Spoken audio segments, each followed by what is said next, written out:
കർണാടക ഹാസനിൽ കൃഷിയിടത്തിൽ അടിമവേല. ഒരു മലയാളിയടക്കം 18 തൊഴിലാളികളെ കർണാടക പോലീസ് രക്ഷപ്പെടുത്തി. പുത്തികെ സ്വദേശി ഉദയനെയാണ് കർണാടക പോലീസും റവന്യൂ വിഭാഗവും ചേർന്ന് രക്ഷപ്പെടുത്തിയത്.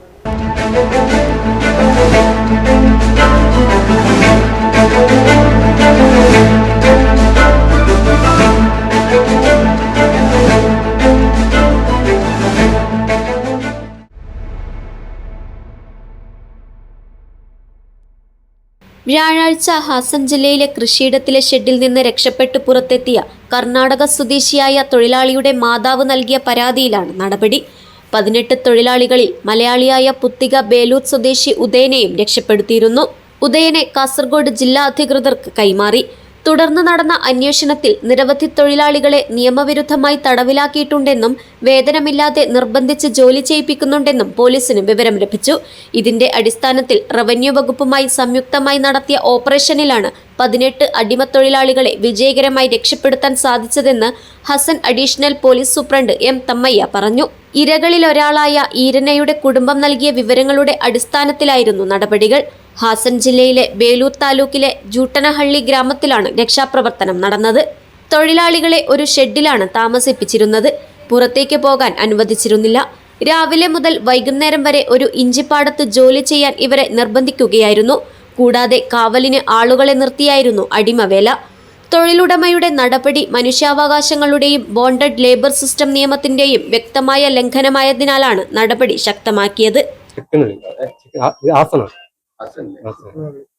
നമ്മളെ ജോലി അവിടെ നിങ്ങളെ ജോലി സ്ഥലത്ത് ഈ താമസിക്കുന്ന സ്ഥലത്തും ജോലി സ്ഥലം അടുത്ത് തന്നെയാണ്, അപ്പൊ അവരെങ്ങനെ കൊണ്ടുപോകും? വണ്ടിയിലോ പിക്കപ്പ് ജോലി കഴിഞ്ഞ് തിരിച്ചു മുറിയിൽ കൂട്ടി വൈകുന്നേരം ആകുമ്പോ അത് കൂട്ടിരും. രാവിലെ 6 മണിക്ക് രാവിലെ വന്ന് പിക്കപ്പിൽ ഈ പിക്കപ്പിൽ കൊണ്ടുപോകുമ്പോൾ നിങ്ങൾ രക്ഷപ്പെടാൻ ശ്രമിക്കുക, അങ്ങനെ ഒന്നും ചെയ്തില്ല ആൾക്കാരും? ഒരു യാത്രയുണ്ട്, അപ്പൊ ആ സമയത്ത് നിർത്താൻ രക്ഷപ്പെടാനുള്ള സംവിധാനം ഉണ്ടായിരുന്നില്ലേ? അങ്ങനെ ഒന്നുമില്ല. പണിന്റെ അടുത്ത് പോയി പണിന്റെ അടുത്ത് പിന്നെ തല്ലു, പണി ജോലി ചെയ്തില്ലെങ്കിൽ അവൻ തല്ലു. രക്ഷപ്പെടാൻ ശ്രമിച്ചാലും തല്ലു. അതായത് നിങ്ങൾ പണി ചെയ്ത് നോക്കാൻ ആളുണ്ട്, ഫാമിലി അടക്കമുണ്ട്. ഫാമിലി അടക്കമില്ലെങ്കിൽ 3 പേര്, ഒരു പാർട്ട്ണർ, അളിയനും പിന്നെ പെണ്ണുങ്ങൾ വീട്ടുകാർ വാങ്ങാൻ കഷ്ടത്തിന് വിളിച്ച് ചാടും.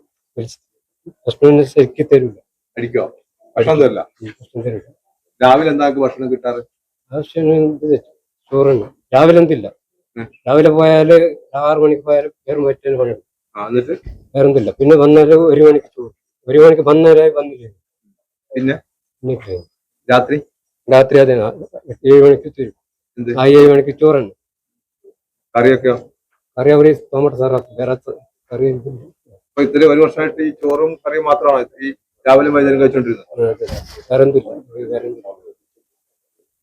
രാവിലെ ഉച്ചക്കോ? ഉച്ചക്ക് തന്നെ ഈ 3 നേരം ആക്കുന്നത് സാമ്പാറിലാണ് കഴിക്കാം. 3 ഒരു ദിവസം വെച്ചാൽ സാമ്പാർ 3 ദിവസം കഴിക്കും. അത് കോയാലിട്ട് സാമ്പാർ ഈ ടൊമാറ്റോ സാറ്. അപ്പൊ അതാരെ വെക്കുന്നത്? ആ വീട്ടുകാരനെ അവരാക്കി തരും. നിങ്ങളുടെ വയസ്സ് എത്രയോ? എന്റെ വയസ്സ് എന്റെ 37. 36 വയസ്സിൽ പോയി 37 വയസ്സിൽ തിരിച്ചു. നിങ്ങൾ അവിടുന്ന് രക്ഷപ്പെടാൻ ശ്രമിച്ചില്ലേ? നിങ്ങൾ 18 പേരുണ്ടല്ലോ, എല്ലാവരും കൂടെ ഒരുമിച്ച് രക്ഷപ്പെടാനുള്ള ശ്രമം നടത്തിയില്ലേ? നമുക്കറിവില്ലായിരുന്നു ഇങ്ങനെ സംഭവം.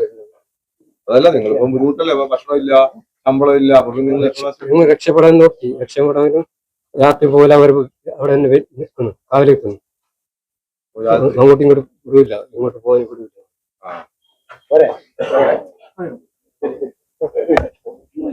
News bureau, Kasaragod.